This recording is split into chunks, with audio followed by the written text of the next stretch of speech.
prepoznaju i mnogi dobitnik ste nagrade za ćirilicu.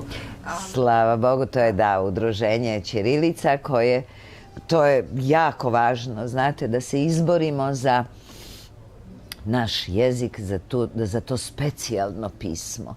Zaista specijalno. Strahovito se valja truditi.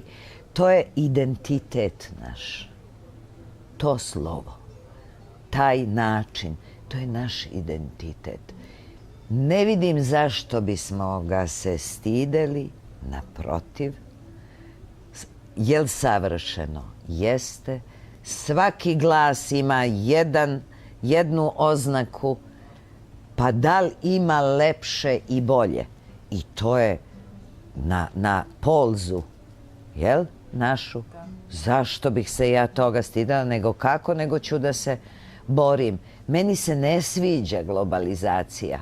Uopšte mi se ne sviđa. Ja sam žena iz, kako da vam kažem, 19. Ne ni iz 20. Iz 19. veka. Tako se osjećam i to je moje pravo.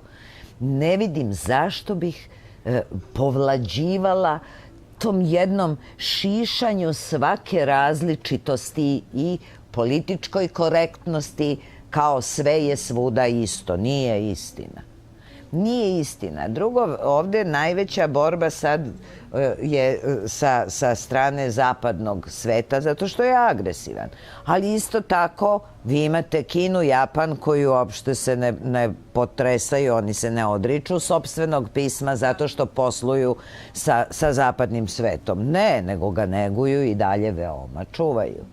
I tako i treba da bude, pa ugledajmo se na one koji su pametni i koji čuvaju sopstveni identitet, između ostalog, i kroz svoje pismo. Nas nije mnogo kao Kineza, jel? Nije nas stvarno mnogo, ali zašto ne?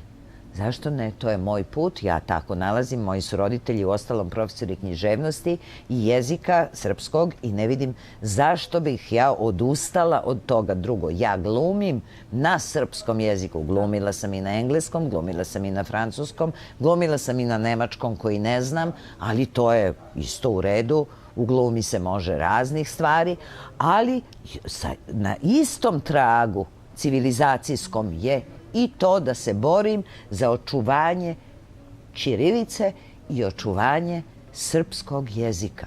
Da, definitivno srpski